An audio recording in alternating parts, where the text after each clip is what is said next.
ते सिंधुदुर्गाच्या लोकांसाठी जेवढं करता येईल तेवढं सगळं करायचा जो काय प्रयत्न आहे हा तो प्रयत्न आहे की माझ्या मतदारसंघाला तुम्ही अन्याय करू शकत नाही. आम्ही काहीच मागत नाही, कोकण म्हणून आम्ही काहीच मागत नाही. आणि जर आम्ही मागत नाही तर तुम्ही देत नाही असं कसं होईल? तुम्ही दिलं पाहिजे.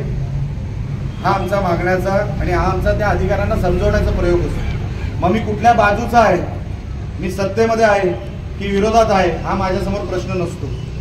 राणे साहेबांनी संस्कार दिले, निलेश तू ह्या लोकांचं काहीतरी देणं लागतो, तू मतदारांचं देणं लागतो, तू त्या विधिमंडळामध्ये जो गेलाय तो मतदारांमुळे गेलेला आहेस. तू त्यांचे उपकार कधी विसरायचे नाही आणि म्हणून मतदारांचे उपकार कधी विसरत नाही. मी आमचे पक्षप्रमुख सन्माननीय एकनाथ शिंदे साहेबांचे उपकार कधी विसरत नाही की त्यांनी मला तिकीटच दिली नसती, त्यांनी मला इकडे उमेदवारीच दिली नसती तर ह्या बाजूचा निलेश राणे कधीच दिसला नसता. म्हणून मी मतदारांचे, माझ्या कुडाळ मालवणच्या मतदारांचे आणि सिंधुदुर्गवासियांचे, आमच्या शिंदे साहेबांचे उपकार कधीच विसरत नाही आणि विसरणार देखील नाही.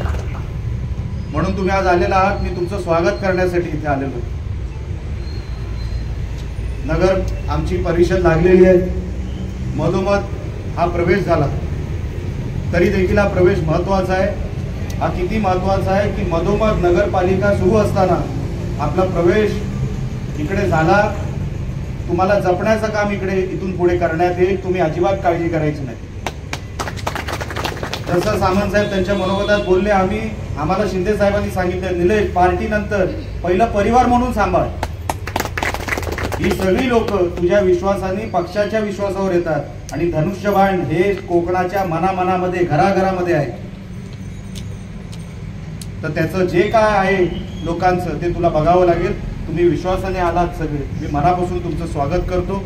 आपली जी कामं आहेत ती 100% मार्गी लावायचं काम मी असेल, सामंत साहेब असेल, हे व्यासपीठ असेल, हे 100% तुमच्या मागे उभं राहणार, तुमची सगळी कामं करून देणार. कारण का दुसरं आपलं काम नाही. माझा दृष्टिकोन हा फक्त विकासात्मक आहे की आज जिल्ह्याचा आराखडा 200 आहे, तो 400 कसा होईल, 400चा 1000 कसा होईल आणि 5 वर्षात हा 5000 ते 6000 कोटी कसा होईल, हा माझ्या डोक्यामध्ये फक्त तेवढंच आहे. मी आजूबाजूला बघत नाही. कोण माझ्यावर टीका करतंय मला त्याच्यावर फरक पडत नाही, कोण मला शून्य म्हणतं मला फरक पडत नाही. बाजूला 10 लावायचं काम माझं आहे, 100 मीच करणार. म्हणून कोणाला काय बोलायचं आपण रिझल्ट मधून बोलूया. येणाऱ्या जिल्हा परिषद पंचायत समित्या पैकीच्या पैकी शिवसेना म्हणजे शिवसेना जिंकणार आहे. मतदारसंघामध्ये वाटेल ती ताकद लावू. आज जशी नगर परिषदेमध्ये लावतोय आम्ही, ती सगळी ताकद जिल्हा परिषद पंचायत समितीमध्ये आम्ही 100% लावणार तुम्हाला सगळ्यांना. कारण का आम्ही ही लढाई आज पण, ही लढाई खरं तो व्हायलाच नको. आम्ही ही लढाई मागितली नाही. राणे साहेबांच्या शब्दाखाली आम्ही शून्यावर पण इथे लढायला तयार. काय नाही, आम्हाला काही नका देऊ, जिल्ह्यामध्ये काही नका देऊ, पण राणे साहेबांचा शब्द तुम्ही पाडलात. आता शिवसेना राणे साहेबांचा शब्द ठेवणार आणि सगळीकडे शिवसेनेचा झेंडा लावणार आणि सगळ्या निवडणुका येणाऱ्या पंचायत समित्या असतील, जिल्हा परिषद असेल, ही 100% शिवसेना आपली ताकद दाखवेल. कुठेही कमी पडणार नाही. तुम्ही कुठे कमी पडू नका. आजपर्यंत तुम्ही तिथे जसं काम केलं, तिथे बसून आम्हाला जसं त्रास त्यावेळेला दिला, तसा त्रास इकडे राहून आता तिकडे द्या. एवढंच फक्त या निमित्ताने सांगतो.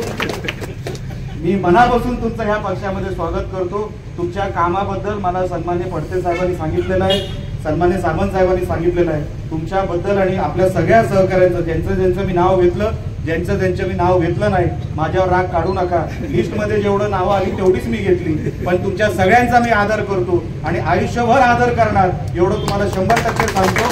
तुम्ही सगळे आलात. परत एकदा शिवसेनेमध्ये आपल्या सगळ्यांचं स्वागत करतो आणि इथेच थांबतो. जय हिंद, जय महाराष्ट्र.